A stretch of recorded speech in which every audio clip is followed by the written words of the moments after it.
Hi, I'm Chad with Chiefs Chat with the guys. Subscribe, like, join our YouTube station.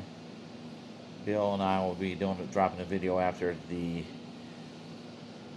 I believe after the Chargers game, and giving our comments on it.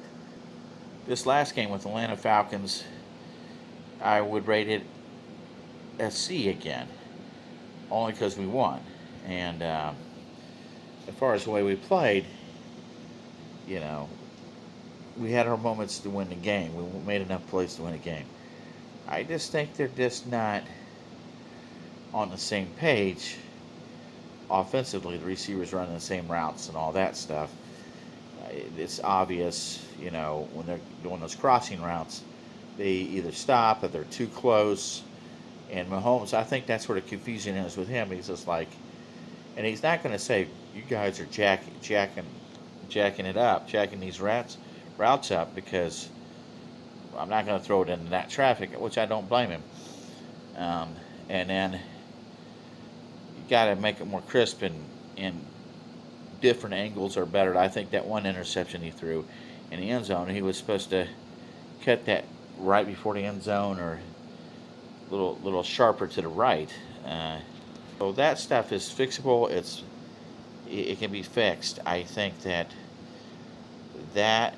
when that gets straightened out, Kelsey will start getting over, because these guys are still catching the ball and making some plays. But when the routes give them 100% score as A plus of getting open, and they'll gain more yards and get better in the red zone, that's going to open up Travis Kelsey. And the fact that he has 3 or 4 people on him, and he's being held every now and then, and not called, by the way. Atlanta Falcons fans, if you can talk about the holding in the end zone, talk about the holding of Travis Kelsey. That I see this every week. I see teams every week hold that guy, not called.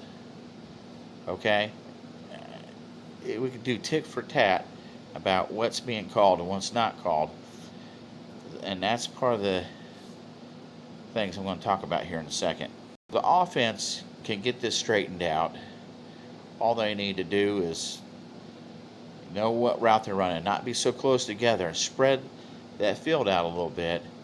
The running game is doing pretty good, so you get that along with the running game, you'll start scoring. I bet you start scoring up in the 30s, and then Mahomes start getting comfortable again, get his footwork down. Even Mahomes says he needs to get his basics down again, and that happens at least once a year with him, because he gets, when he gets going there, he just continues to realize he needs to go back to the basics, and then once he does that, he starts elevating his play. Now what I was going to talk about was, of course, the calls. People on the internet are just crying salty tears, and really, and that drive where in the end zone, was it pass interference? Well, yeah, it was. But was that the in the drive previous there, or during that drive, when Chris Jones was supposedly called for roughing the passer? I don't know about that. That was kind of tacky, kind of weak. I don't think that should have been called in that time of game. It shouldn't have been called at the end of the game like that. I'm going to say it just like the tacky fans that don't like us. But even during that play, if you watch it, guess what they didn't call was hands to the face. I mean, the guy was shoving his nose up into his brain, and then it wasn't even really,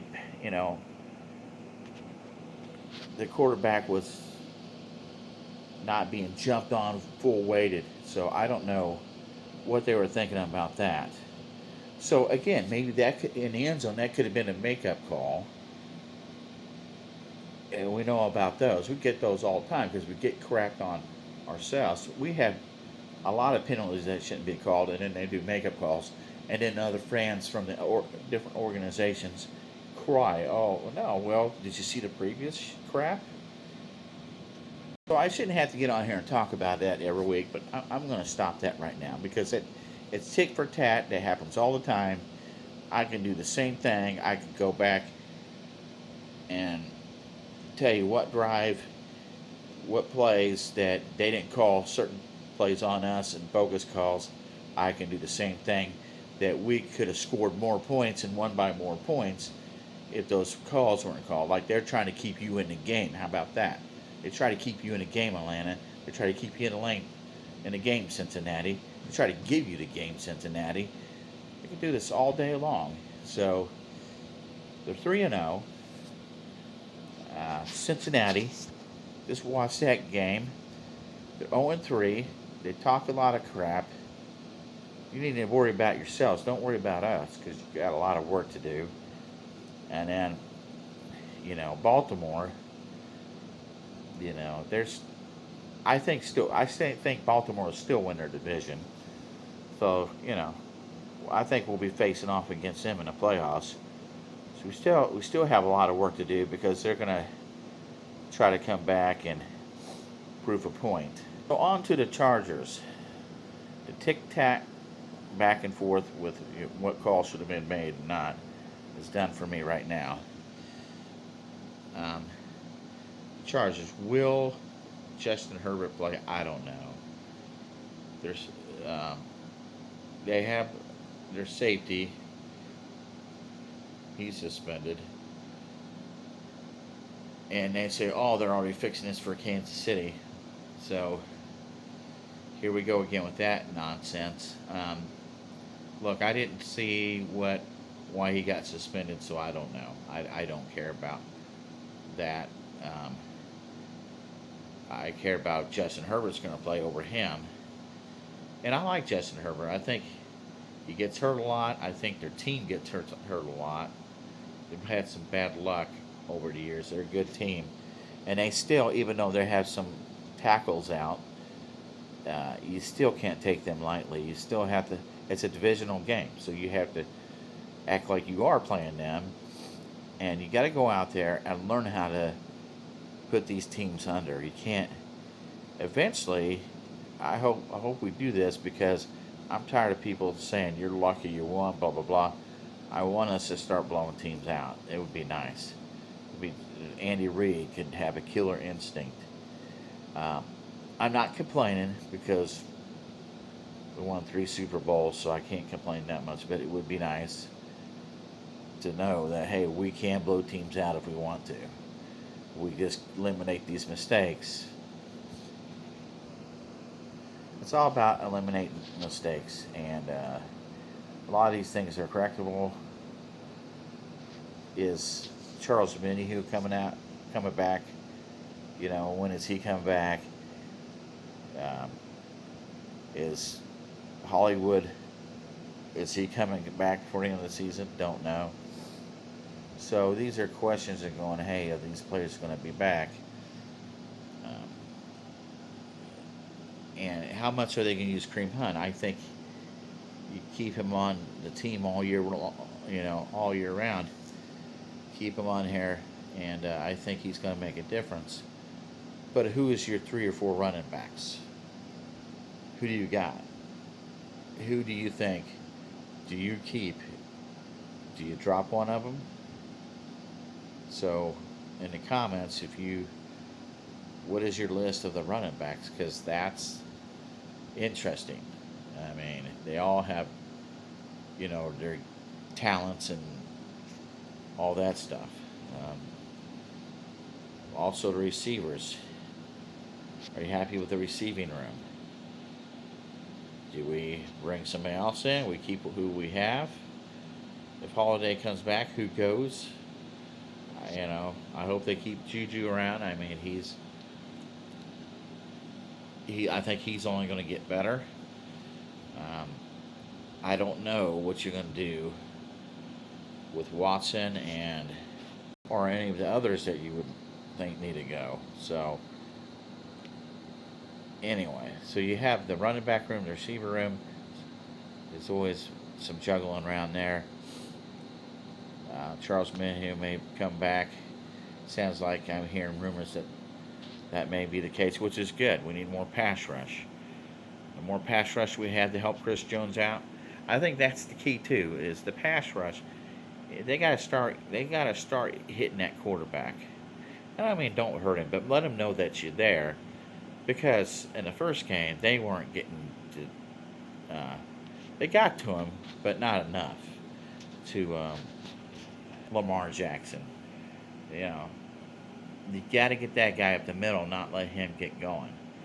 That's the key with Lamar Jackson. I think, again, spending all the defenses start out slow and they get better and better and better. And same with Cincinnati. They didn't really get to him. And again, I think some of it's done intentionally. They go vanilla to get their, to see what they have basically with the defense that they have until the end, and then they put some more pressure on. I think as they go, they do more exotic blitzes and things like that.